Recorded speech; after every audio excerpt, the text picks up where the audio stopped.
वो कल भी सब पर भारी था, वो आज भी सब पे भारी है। बच्चा बच्चा बोल रहा है वो मुख्तार अंसारी है। मुझे लगता है कि सरकार जिस दिन बदलेगी पूरे माफिया का अंत होगा। ये साजिशें जो रच रहा वो एक दिन झुक जाएगा और साहस की इस तलवार से जालिम का सिर कट जाएगा। जो जानबूझकर कभी गाड़ी पलटवा देते हैं, कभी टोटी में लटका देते हैं और कभी मीठा जहर देने का काम करते हैं। एक आदमी था जो एक बार रोया था, वो आदमी बाद में कह रहा था कि मिट्टी में मिला देंगे। क्या मैं एक ब्राह्मण हूँ। राम राज्य का मतलब होता है जहाँ पे सबको खुश रखा जाए, जहाँ पे कोई भेदभाव न हो। नमस्कार, मैं ज्योति आर्य और आप देख रहे हैं जेजे न्यूज। मुख्तार अंसारी की मौत पर सियासत तेज हो गई है। जी आप देख रहे होंगे विपक्ष लगातार हमलावर है और चंद्रशेखर आजाद ने तो यहाँ तक कह दिया है कि सीबीआई की जांच होनी चाहिए।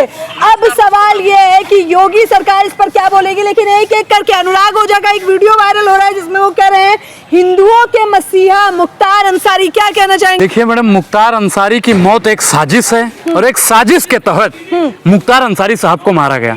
आपको मालूम होगा कि पहले शहाबुद्दीन को मारा जाता है। पाक महीना रमजान, अल्लाह ताला की रहमत और बरकत जब मुसलमानों पर बरस रही थी, उसी समय उनके घर पर मातम सा छा जाता है। अगला रमजान आता है, धीरे धीरे लोग भूलना शुरू कर देते हैं। अगला नंबर आता है अतीक अहमद और उनके भाई का और उनके बेटे का। महीना कौन सा था? अप्रैल और रमजान। समय बीतता रहता है, समय का पहिया मैडम चलता रहता है। फिर अगला नंबर आता है मुख्तार अंसारी, महीना मार्च और समय वही रमजान। कोई 21वें रोजे में गया, कोई 16वें में गया, कोई 15वें में गया, समझिए मैडम। और फिर अगला रमजान जब 2025 का आएगा तो नंबर किसका होगा दुनिया जानती है। अच्छा, कुछ लिखकर भी लाए हैं देखिए अनुराग। मैडम किसी ने लिखा था से जो रच रहा वो एक दिन झुक जाएगा और साहस की इस तलवार से जालिम का सिर कट जाएगा। जो उत्तर प्रदेश में जालिम लोग हैं ना, जो जानबूझकर कभी गाड़ी पलटवा देते हैं, कभी टोटी में लटका देते हैं और कभी मीठा जहर देने का काम करते हैं। मुख्तार अंसारी पे तो सियासत तेज है और क्या लगता है कि आसार जैसे लगाए जा रहे हैं, क्योंकि विपक्ष तो बार बार कह रहे हैं कि सीबीआई तक की जांच होनी चाहिए। मैडम मैं क्या कह रहा हूँ कि विपक्ष तो कह रहा है, विपक्ष मजबूती से मुसलमान भाइयों के साथ में है। लेकिन मुसलमान भाइयों को भी अब सोचना चाहिए कि जलते घर को देखने वालों,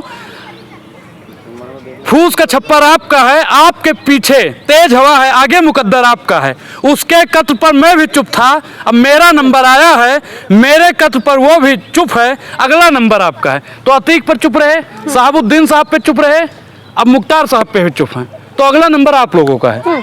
समझदार के लिए इशारा ही काफी है और बच्चों के लिए गुब्बारा ही काफी है। मतलब क्या कहना चाह रहे, अगला नंबर से क्या मकसद है मुराद है? अरे भाई, अगला रमजान आएगा कि नहीं आएगा? आएगा ना। अगले रमजान में कौन आएगा तो बताइए ना खुलकर। मैं नाम नहीं लूंगा, नाम आप ले लीजिए। तो आप किसी के नाम में समझ नहीं आ रहा है। जो जेल में होगा, जो कट्टावर नेता होगा, जिसका नाम सुनते ही सत्ताधारियों का पेशाब छूट जाता होगा, उन्हीं का लोग टारगेट करने का काम। खान जेल में है। बहुत समझदार पत्रकार है, बहुत समझदार पत्रकार। केजरीवाल भी है जेल में, तो मैं क्या कह रहा हूँ भाई, जेल में तो आजम खान भी है, किसी का नंबर आ सकता है। सोरेन भी है। जेल में जो गया है, विपक्ष उसको पूर्ण रूप से खत्म कर देगा। जरूरी नहीं खत्म कर देगा, विपक्ष को खत्म कर देगा मैडम। आप समझो, विपक्ष को पूर्ण रूप से खत्म करने की साजिश चल रही है। लेकिन अभी क्या है कि अभी सिर्फ और सिर्फ विशेष लोगों को, लेकिन ये मैडम तानाशाही है। क्योंकि जब गुंडा मवालिया भैया सत्ता में बैठ जाएंगे तो गुंडा मवालिया का कर्तव्य है कि जो हमसे बड़ा गुंडा मवालिया है उनको खत्म कर दिया जाए। लेकिन उनके साथ में गलत हुआ कि जिस प्रकार से उन्होंने पत्र भी लिखा, प्रेम पत्र नहीं लिखा था, सुरक्षा के लिए पत्र लिखा था। हूँ करने से फायदा नहीं, आप बोला करिए क्यों। तो आप बताइए ना, मैं बता रहा हूँ, बताइए। उन्होंने कहा कि हमको भैया ऐसा लग रहा है कि हमको मार देंगे। उनकी पत्नी भी कह रही थी, अपने बबुआ से जब बतवा रहे थे, लड़के से बात कर रहे थे, तब भी कहते कि हमको लग रहा है कि मीठा मीठा जहर दिया जा रहा है, हम अपने आप को थोड़ा मतलब कमजोर फील कर रहे हैं और रोजा भी नहीं रख पा रहे हैं। बताइए, उनके जो संसद भाई हैं उन्होंने भी लिखा। लेकिन मैडम आज क्या है, लेकिन आप कह रहे हैं कि आप संपत्ति नहीं रखते हैं। ओपी राजभर मसीहा बता रहे गरीब, जो खुद योगी सरकार में मंत्री। देखिए ओपी राजभर जी क्या हैं, पिछड़ा समाज से आते हैं। पिछड़ा के लिए उन्होंने हमेशा बोला है, हमेशा आवाज मुख्तार अंसारी साहब ने उठाई है। तो आज अगर वो उनके फेवर में लिख रहे हैं, भले ही वो बीजेपी में हो, अगर उनके फेवर में लिख रहे हैं तो भाई बहुत अच्छी बात है। पीयर के चाचा अगर उनके पक्ष में लिख रहे हैं तो बहुत बेहतरीन बात है भाई। नहीं, सारे लोग उत्तर प्रदेश के कई सांसद हैं जिनके ऊपर मुकदमे हैं, उत्तर प्रदेश में कई मंत्री भी हैं जिनके ऊपर मुकदमे हैं, और सांसद भवन के अंदर सांसद 543 सांसद होता है ना भैया, और 514 सांसद ऐसे हैं जिन पर 42% मुकदमे हैं। अब आप बताइए कि उन लोगों के ऊपर मुकदमा है, उनकी गाड़ी नहीं पलटेगी, उनको टोटी में फंसा के नहीं मारा जाएगा, उनको जहर नहीं दिया जाएगा। क्यों? क्योंकि उनको उनका संरक्षण मिला हुआ है। अगर वो बीजेपी से होते हैं ना मैडम, तो उनको भी जहर न दिया जाता, उनकी भी गाड़ी न पलटती। कभी किसी की गाड़ी पलटी जाती है, कभी किसी को कुछ किया जाता है। आने वाले दिल में ऐसे ही मुसलमानों को मारा जाएगा। ये तो मतलब योगी के राज में जहाँ राम राज कहा जा रहा है, वहाँ मुसलमानों पे क्या अत्याचार किया जा रहा है? देखिए, मैं राम राज्य पे आपको बताऊंगा। मैंने रामचरितमानस पढ़ रखा है, मैं जानता हूँ राम राज्य क्या है। मैं एक ब्राह्मण हूँ। राम राज्य का मतलब वो होता है जहाँ पे सबको खुश रखा जाए, जहाँ पे कोई भेदभाव ना हो, जहाँ पे कोई हिंदू ना कोई मुस्लिम ना कोई सिख ना कोई ईसाई ना कोई शूद्र ना कोई ब्राह्मण ना कोई अछूत, जहाँ पे सब बराबर हों। अंता आरंभा अस्ति, जहाँ पे मतलब सब लोग के लिए बराबर हो, वहीं से आरंभ होता है राम राज्य। भेदभाव नहीं, भेदभाव मुक्त है राम राज्य में। मैडम कहाँ पे लिखा हुआ है? आपने रामचरितमानस पढ़ा है कि नहीं पढ़ा है? पढ़ा है कि नहीं? पढ़ा हुआ है। पढ़ा है। अब बताइए कौन से संपुट में लिखा हुआ है कि मुसलमानों को मारो?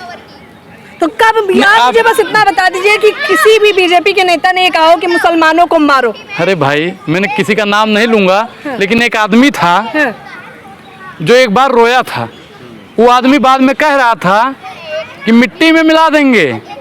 मैं किसी का नाम नहीं ले रहा हूँ, जो कहा होगा वो समझ जाएगा। तो मैडम, मिट्टी में मिलाने वाले जब लोग कुर्सी पर बैठ जाएंगे तो मिट्टी में ही मिलाने का काम किया। माफियाओं से इतनी हमदर्दी क्यों? क्योंकि जिस व्यक्ति को आप कह रहे हैं, मुझे किसी भी माफिया से कोई हमदर्दी नहीं है। अगर आप माफियाओं को मिट्टी में मिलाना चाहते हो तो मिला दीजिए सभी, लेकिन उसमें कुछ ठाकुर समाज के भी लोग हैं। क्या मुख्तार अंसारी का मामला क्या यूं ही रफा दफा हो जाएगा? क्या ऐसे हो जाएगा? क्या लगता है? वही मैं पूछ रही हूँ। देखिए, जब एक चीज बताएं मैडम, जब पानी में आग लगती है ना, तो फिर बहुत समय लगता है उसे बुझने में। समझ रहे हैं ना आप लोग? कहने का मतलब हमारे। तो अब इन्होंने जानबूझ के तो ताया छेड़ने का काम किया है, और 24 का चुनाव भी आ रहा है। तो अब देश के 20% मुसलमानों को समझने की जरूरत है कि मिट्टी में मिलाने वाली सरकार को चुनना है या मिट्टी से बचाने वाली सरकार को चुनना है। ये बताइए कि बार बार ये कहा जा रहा है कि भाई अमन चोपड़ा करे मिट्टी में मिला दिया, और भी लोग खुश हैं, खुशी जताई जा रही है। कैसे देख रहे हो? जश्न भी तो मनाया जा रहा है, राम राज की दुहाई देते हुए कुछ लोग जश्न भी मना रहे देखिए, हैं। भगवान राम जब वन से आए थे तो दिवाली की खुशी मनाई गई थी, लेकिन जब भगवान राम अयोध्या से वनवास गए थे तो पूरी अयोध्या दुखी थी। और आज राम राज्य की बात करने वाले किसी के घर पे मातम हो रहा है, किसी के घर को उजाड़ दिया गया है, और खुश हो रहे हो, राम राज्य की दुहाई दे रहे हैं। माया के दीवानों, ऐसा काम ना करो, और राम का नाम तुम बदनाम ना करो। राम का नाम बदनाम कर। माफिया के एक अध्याय का अंत हो गया, पूरी मीडिया दिखा रही है। देखिए, मुझे लगता है कि सरकार जिस दिन बदलेगी, पूरे माफिया का अंत होगा। जो आज माफियों को अंत करने की बात करते हैं, वो भी एक समय पर माफिया है। अगर निष्पक्ष रूप से सही ढंग से जांच पड़ताल हो जाए तो दूध का दूध और पानी का पानी, दूध और पानी को एक में मिला दीजिए। हंस जो होता है ना मैडम, दूध को पी लेगा, पानी पानी को छोड़ देगा।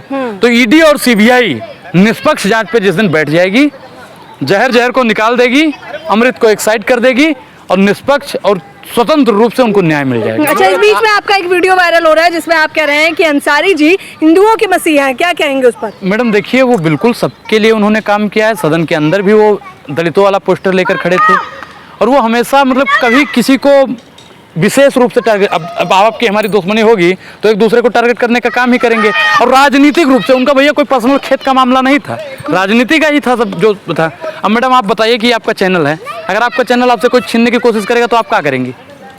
अपनी आवाज उठाएंगे। अपनी आवाज उठाएंगे। अगर उस सामने वाला ताकतवर है, आपको चाटा मार दे, तो गांधी वाला तो वो है नहीं कि हाँ एक चाटा कोई मार दे तो दूसरा चाटा भी दे देंगे। वो वाला तो नहीं है ना। आप भी अपने हक अधिकार के लिए छीनेंगे उससे। तो वही तो मैडम राजनीति में चलता है। कोई किसी पे भारी है, कोई किसी पे भारी है, लेकिन मैं एक बात बता दूं, वो कल भी सब पर भारी था, वो आज भी सब पे भारी है।